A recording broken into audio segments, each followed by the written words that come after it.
Alors on va continuer à chanter encore tout à l'heure, ne vous inquiétez pas.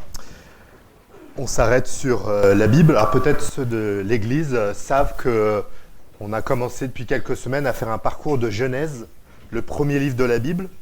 Et là on va faire une petite pause de 3 semaines pour nous centrer un peu sur Pâques.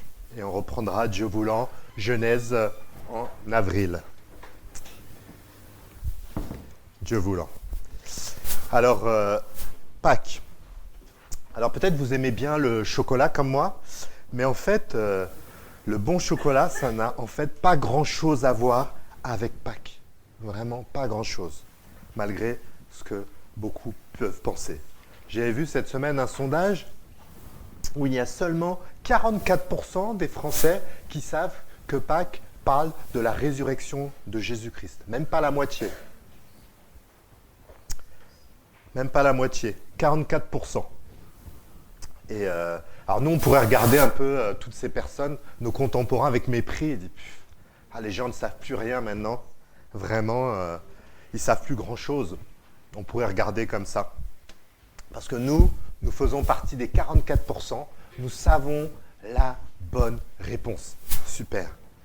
Mais est-ce que c'est pas juste une croyance religieuse qui finalement ne change pas grand-chose à notre quotidien, à ce qu'on vit dans la semaine? On le sait, comme ça on y pense, voilà, c'est la période de Pâques. Pâques, c'est la résurrection de Jésus-Christ, mais finalement, dans la semaine, ça ne change rien pour nous. Il y a des choses plus significatives dans nos vies, dans nos réflexions. Ça me fait penser à ce petit enfant qui avait dit à une des membres de notre équipe enfance, il y a quelques semaines, un dimanche matin, alors que la sœur voulait leur proposer de regarder un dessin animé sur Jésus pour illustrer l'enseignement qu'elle avait préparé pour eux. Et le petit avait dit, ah oui, c'est des dessins animés sur Jésus, c'est bien, mais on ne pourrait pas regarder Pas de patrouille. Donc, et nous, on est un peu pareil. On est un peu pareil. La résurrection, c'est sur Jésus-Christ, tout ça. Mais est-ce qu'il n'y a pas des choses plus importantes à penser, à aspirer et à vivre dans notre semaine? Et notre prière, c'est que ces 3 semaines de Pâques que nous allons vivre ensemble ne soient pas juste un passage obligé. Voilà, c'est Pâques, on est une église, il faut parler de Pâques. Et après, voilà, le dimanche matin, comme ça, bon. Mais sinon, il y a la vraie vie entre les deux. On prie vraiment pour autre chose, que le Seigneur nous donne une vision renouvelée de Pâques pendant ces 3 prochaines semaines, même pour ceux qui ont déjà vécu des temps de Pâques en tant que chrétiens, que ce soit vraiment quelque chose de nouveau, d'interpellant et qui nous entraîne à aller plus loin dans notre vie. Alors pour ça, Dieu voulant, on va parcourir le chapitre 15 de la première lettre aux Corinthiens pendant les 3 prochaines semaines, chaque partie l'une après l'autre. Alors pour ceux qui ne savent pas, l'église de Corinthe avait de gros défis, plein de gros défis. On ne va pas en faire la liste ce matin, mais d'énormes. Ceux qui étaient déjà là en 2020, peut-être, lorsque nous étions ailleurs, on avait déjà parcouru 1 Corinthiens. On avait fait les 14 premiers chapitres, donc c'était en 2020. Et là, aujourd'hui, on continue la suite avec le chapitre 15.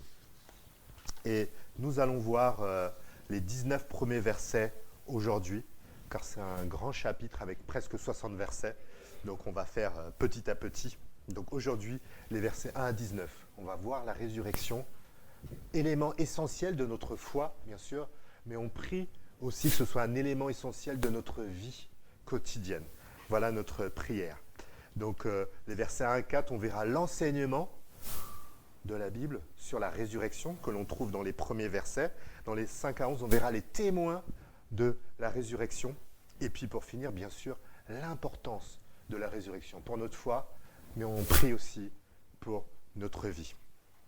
Donc si je peux vous inviter à la prière, et nous allons commencer. Seigneur, merci pour cette période dans laquelle nous rentrons, Seigneur. Fais-nous grâce, Seigneur, que ce ne soit pas une période banale, quoi, Seigneur. La Pâques, c'est la fête chrétienne, Seigneur. C'est l'événement à célébrer, Seigneur.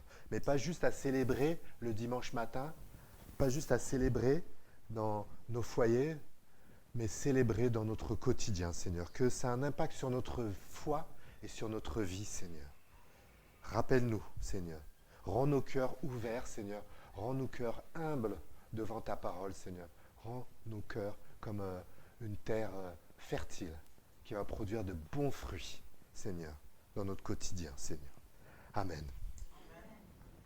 Donc 1 Corinthiens 15, versets 1 à 19. Donc les versets 1 et 4, l'enseignement sur la résurrection. Donc regardons déjà les 2 premiers versets. C'est Paul qui parle, qui écrit aux Corinthiens. Mes frères et sœurs, je vous rappelle la bonne nouvelle que je vous ai annoncée, que vous avez reçue et à laquelle vous demeurez attachés. C'est par elle que vous êtes sauvés si vous la retenez telle que je vous l'ai annoncée. Autrement, vous auriez cru en vain. Donc l'évangile, la bonne nouvelle, ça dépend des versions de Bible que vous avez. Ce n'est pas juste un message merveilleux, intellectuel, à bien connaître, à bien comprendre. Ce n'est même pas juste un message intéressant à savourer avec plaisir. C'est un message, comme dit Paul au verset 2, qui sauve. Qui sauve. Et là, tout de suite, peut-être certains, quelques-uns parmi nous, pourraient dire sauver de quoi? Sûrement les 54 000 autres Chélois nous demanderont sauver de quoi? Et juste rappelons-nous ce qu'on a vu dans la Genèse, pour ceux qui étaient là ces dernières semaines. Dieu qui crée l'être humain à son image. Mais le péché qui apparaît dans nos cœurs et qui nous coupe de notre Créateur. Et là, par nous-mêmes, on ne peut pas y arriver. On a besoin d'être sauvés. Dès les premières pages de la Bible, nous le voyons, et on le voit aujourd'hui encore. Message central de la Bible. Paul précise même au verset 3, « Je vous ai transmis comme un enseignement de première importance. » L'enseignement du salut, de Jésus-Christ, de ce qu'il a fait, est l'enseignement de première importance. En tant que chrétien, il doit être l'enseignement prioritaire. Voilà pourquoi nous voulons le mettre au cœur de nos célébrations, au cœur de nos groupes de maison, au cœur de nos prières, au cœur de nos actions et au cœur, on espère, de nos vies. Enseignement de première importance. Et c'est ce que nous allons voir ce matin. Et on peut noter, regardez au verset 3, « Je vous ai transmis », donc Paul qui a transmis cet enseignement de première importance aux Corinthiens, et lui-même, dit-il, plus loin dans verset 3, « que j'ai moi-même reçu ». Donc Paul a reçu un enseignement, c'est-à-dire qu'il y a des personnes qui ont cru à l'évangile avant Paul. C'est un message qui le dépasse personnellement. Certains y ont cru avant lui.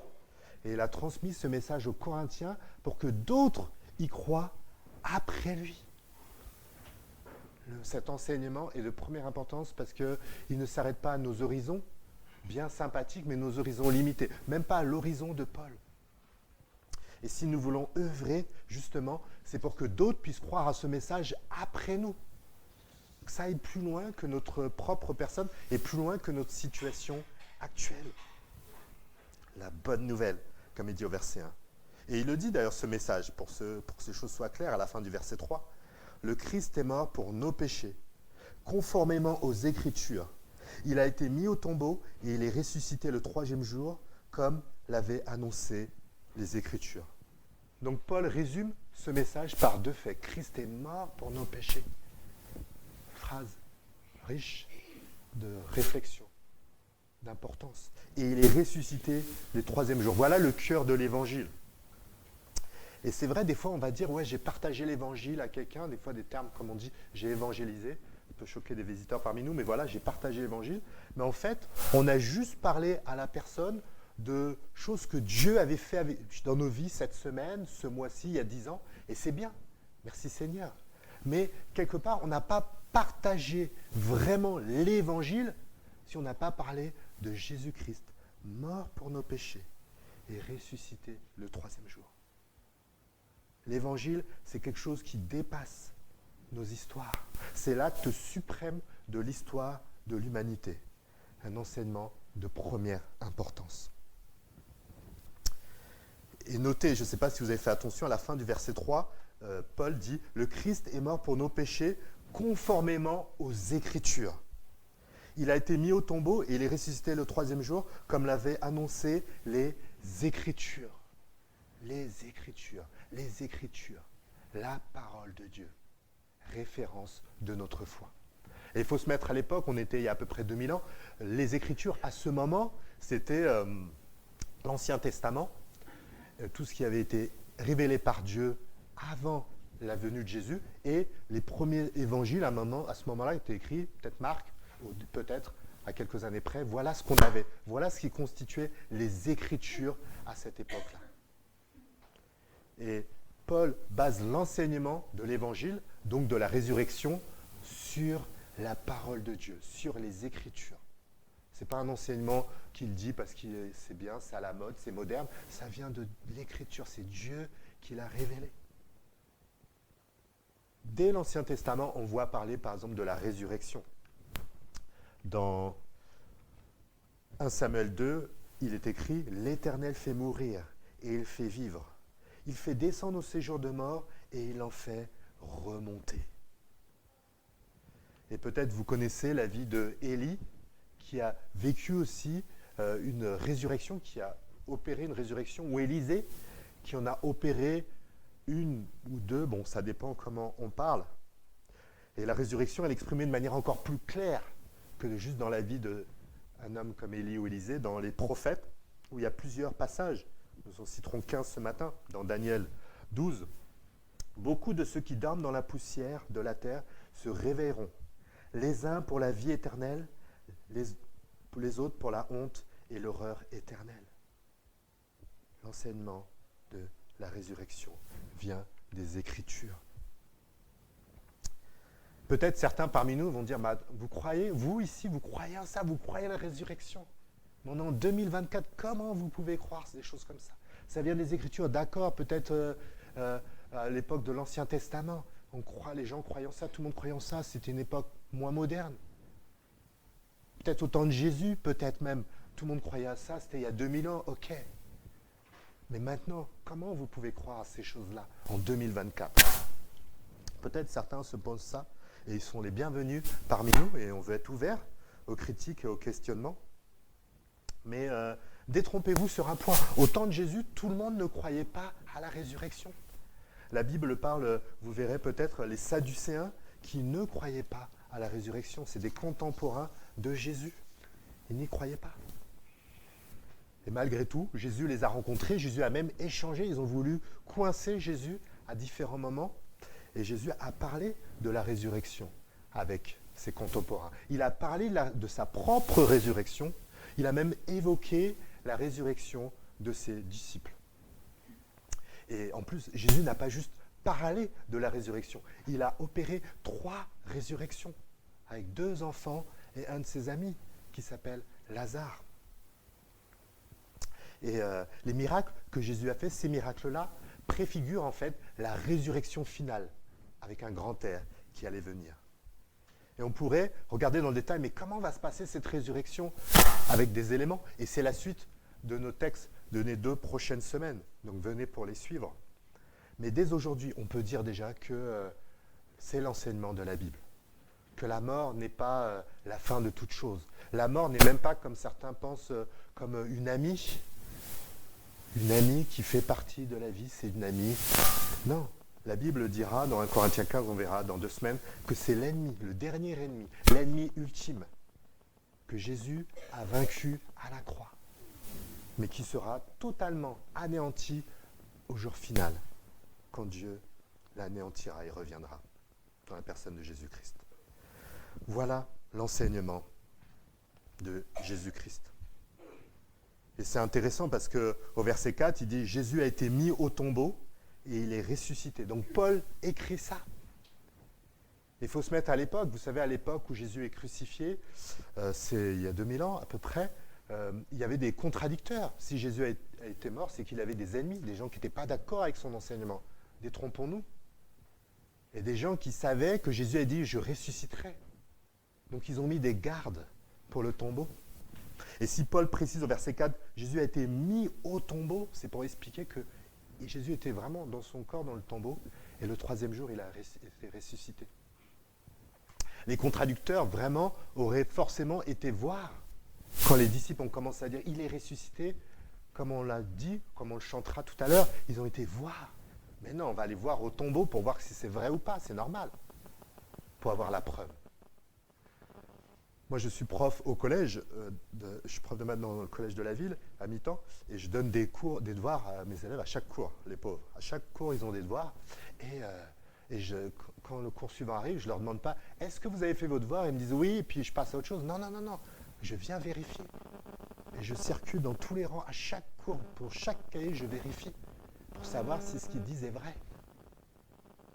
Et les contradicteurs de Jésus ont été vérifiés. D'ailleurs, ils avaient tellement peur qu'ils avaient même mis des gardes avant en disant mettez des gardes pour surveiller parce qu'ils ont dit qu'il allait ressusciter, donc ils vont voler le corps. Ils ont été vérifiés. Mais Christ n'était pas au tombeau. Les contradicteurs ne pouvaient pas dire le contraire. Et Paul parle même, au verset 5, des témoins de la résurrection. Certains qui prétendent qu'ils ont vu Jésus. Verset 5, Jésus est apparu à Pierre, puis aux 12. Après cela, il a été vu par plus de 500 frères à la fois, dont la plupart vivent encore aujourd'hui. Quelques-uns d'entre eux seulement sont morts. Ensuite, il a apparu à Jacques, puis à tous les apôtres. En tout dernier lieu, il m'est apparu à moi comme à celui qui suis venu après coup. Donc voilà, ce n'est pas simplement le tombeau qui est vide, c'est des personnes, des centaines de personnes qui peuvent dire qu'ils ont vu Jésus ressuscité. Et Paul précise encore à ses lecteurs de l'époque, nous sommes 2000 ans après, certains vivent encore aujourd'hui. C'est-à-dire qu'on aurait pu aller les voir pour dire d'accord, le corps n'est plus là, mais qu'est-ce qui s'est passé? Et eux auraient dit Jésus est ressuscité. C'est le message de la Bible. Et là encore, peut-être certains peuvent dire ils mentent, c'est pas vrai. Ils mentent, c'est pas vrai. La Bible dit d'accord, mais les auteurs du Nouveau Testament, font partie justement de Pierre et des autres apôtres, ou de deux de leurs plus fidèles disciples, Luc et Marc. Que pouvons-nous dire encore pour donner du crédit à la résurrection? Une chose que Paul ne dit pas dans ce texte-là, mais qu'on voit à travers les évangiles. Est-ce que vous savez qui étaient les premiers témoins de la résurrection? C'était des femmes. Des femmes. Et les spécialistes nous précisent que dans cette société patriarcale de l'époque, les femmes n'étaient même pas autorisées à témoigner dans un tribunal. Ça aurait été très bête d'inventer une histoire comme cela, miraculeuse, en disant que c'était des femmes les premiers témoins, qui allaient témoigner en premier, oui, on a vu Jésus.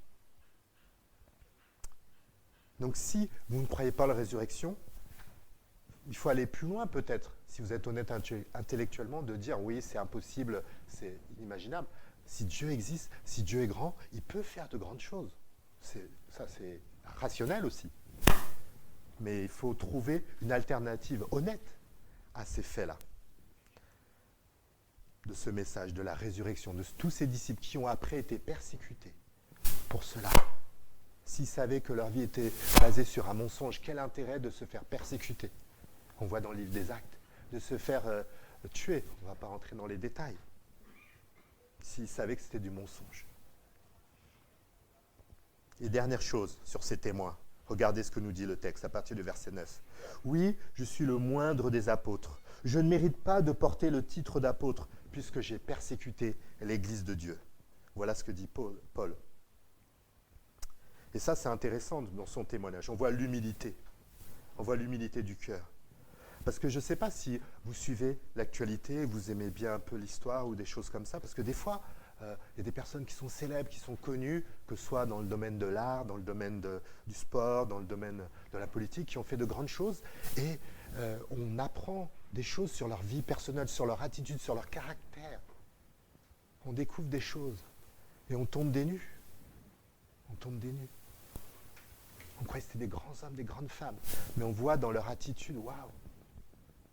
Et des fois, ils font même des choses vraiment horribles, au point que certains disent, est-ce qu'il faut arrêter de regarder leurs films ou d'écouter leurs chansons, leurs œuvres, enfin bref, d'enlever leur nom de tel ou tel endroit, enfin bref, question délicate.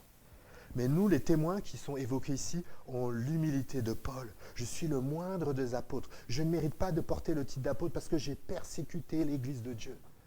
Voilà les témoins qui sont devant nous, des personnes humbles, des personnes qui reconnaissent leurs erreurs publiquement. Voilà le type de témoin de la résurrection.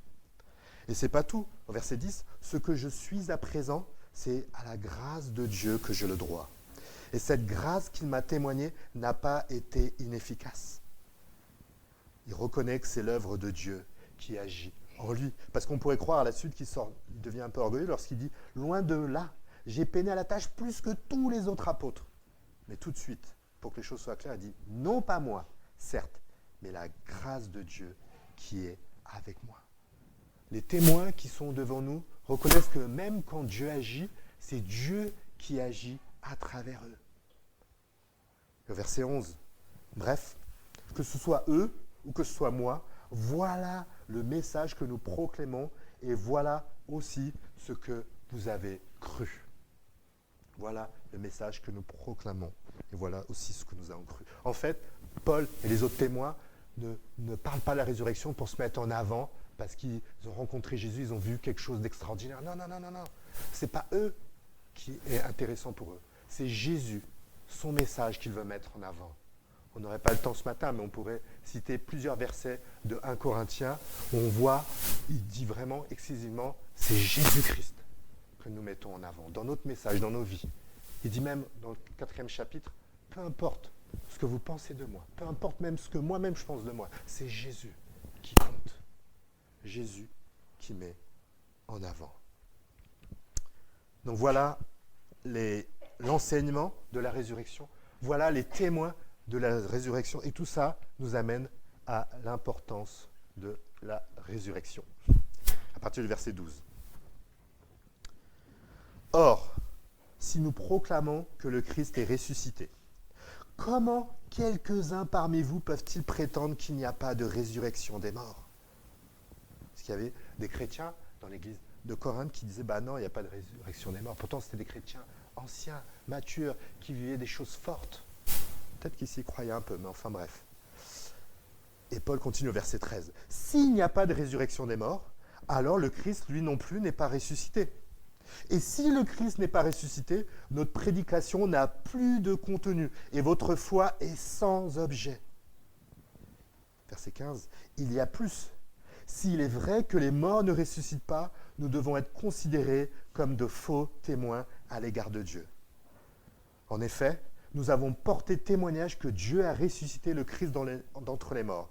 Mais s'il est vrai que les morts ne ressuscitent pas, il ne l'a pas fait. Il ne l'a pas fait. » Et on veut continuer sur la même lancée que Paul. Là, nous nous réunissons ce matin pour chanter et prier en l'honneur de Jésus-Christ. Mais si Jésus-Christ n'est pas ressuscité, c'est qu'il est mort. En fait, on chante et on prie dans le vide là. Ce qu'on fait n'a aucun sens. On est venu là ce matin, ça ne sert à rien. On aurait pu faire d'autres choses. Je me rappelle, la semaine dernière, en sortant, je voyais des gens aller au marché, des gens faire des footings, des gens assis dans un café. Autant faire ces choses-là. Ce qu'on fait n'a aucun sens si Christ n'est pas ressuscité. Si Christ n'est pas ressuscité, c'est-à-dire que dans la Bible, il y a des mensonges. Il y a des mensonges. Arrêtons de lire la Bible s'il y a des mensonges. Arrêtons de la prêcher. Arrêtons d'enseigner, d'amener les enfants dans des appartements à côté pour enseigner la Bible. Arrêtons même de louer ce restaurant, de payer au restaurateur. Ça n'a aucun sens. Ça n'a aucun sens si Christ n'est pas ressuscité. Paul continue au verset 16. « Car si les morts ne peuvent pas revivre, le Christ non plus n'est pas revenu à la vie. Or, si le Christ n'est pas ressuscité, votre foi est une illusion et vous êtes encore sous le poids de vos péchés. De plus, ceux qui sont morts unis au Christ sont à jamais perdus. » Et oui, parce que Dieu est saint. Et nous, les hommes, nous sommes pécheurs. Quelles que soient les bonnes actions qu'on peut faire ici ou là dans notre vie, nous serons toujours coupables devant Dieu. Si Christ n'est pas ressuscité, nous n'avons pas un avocat auprès du Père qui plaide pour nous, qui intercède pour nous, parce qu'il est mort pour notre péché à notre place. Et il a pris à la croix nos péchés. Et il est ressuscité pour nous diriger et pour nous conduire dans une nouvelle vie. Certains bienveillants diront, bon, c'est pas grave s'il n'est pas ressuscité, tant que ça vous fait du bien, ça vous donne un peu de spiritualité dans votre vie, ça vous donne une profondeur, ça vous fait connaître d'autres personnes, c'est pas grave, ça vous fait du bien. Bon, après vous mourrez, c'est pas grave. tant que ça vous a fait du bien dans votre vie présente, dans votre vie ici-bas. Paul leur répond au verset 19. Si c'est seulement pour la vie présente que nous n'avons mis notre espérance dans le Christ, nous sommes les plus à plaindre des hommes. Si nous basons notre vie sur un mensonge, je crois qu'il y a peu de choses plus mauvaises ici-bas que baser sa vie sur un mensonge. Il y a très peu de choses. Mais non, l'enseignement de la Bible est clair. Nous ne sommes pas les plus à plaindre des hommes et des femmes. Christ est ressuscité. Nous croyons que Jésus-Christ est ressuscité. C'est l'espérance de notre foi. Ça fait partie de ce message d'une plus grande importance. Christ est ressuscité, est vraiment ressuscité. Et notre vie a commencé à changer quand il est venu l'habiter. Et il veut continuer à la transformer. Notre espérance en tant que chrétien repose justement sur une vie ressuscitée après notre mort, où Dieu sera avec nous. Il n'y aura plus de deuil, plus de larmes, plus de souffrance, plus de défis. Une grâce imméritée nous sera offerte. C'est une faveur imméritée, le plus beau des cadeaux, acquis et assuré uniquement par Jésus-Christ, mort et ressuscité pour nos péchés.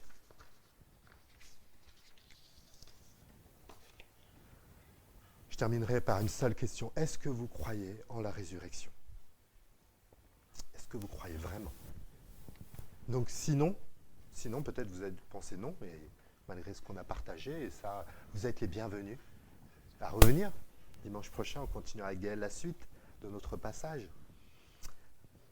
Bienvenue pour échanger avec nous, c'est notre désir. On a plaisir à partager avec les uns et les autres, avec ceux qui se posent des questions sur la résurrection ou sur d'autres choses. C'est un plaisir.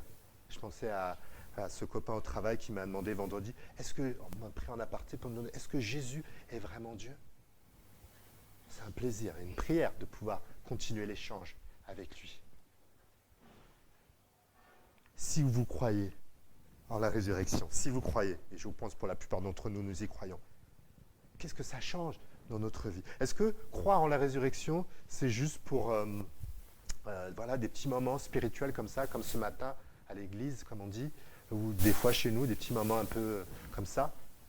Qu'est-ce que ça change dans notre vie ? Est-ce que c'est vraiment quelque chose de première importance qui a un impact sur notre vie ? Des questions délicates, mais qu'il faut se poser. Est-ce que j'investis mes talents, mon temps, mon argent, prioritairement sur la vie présente, comme dit le verset 19 ? Comme si finalement, je ne croyais pas vraiment à la résurrection, ou peu.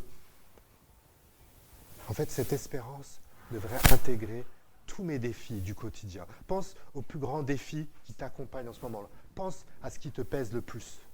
Comment la résurrection, l'espérance, la promesse de la résurrection peut t'aider à avancer face à ce défi.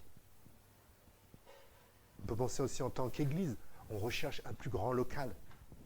Ça fait 2 ans. Est-ce que c'est juste pour que la vie présente, pour que nos enfants puissent ce soit plus un peu heureux ? Bien sûr, il y a peu de ça. Est-ce que juste pour nous, pour être plus à l'aise ? Il y a un peu de ça. Mais c'est aussi parce qu'on veut que beaucoup d'autres entendent le message de la résurrection. C'est un message de première importance. Leur destinée est en jeu. On ne peut pas se contenter de ce qui nous sommes si nous croyons vraiment en la résurrection. On prie que beaucoup d'autres viennent chanter, croire et entendre le message de la résurrection. Que la résurrection nous amène l'espérance dans les moments difficiles, nous donne le zèle pour notre Dieu et l'amour pour les autres. Prions. Seigneur, merci pour ta parole, merci pour ton espérance, merci parce que tu es venu, toi Seigneur Jésus, tu es venu pour nous. Tu as donné ta vie pour nous et tu es ressuscité par amour pour nous. Merci pour ta grâce.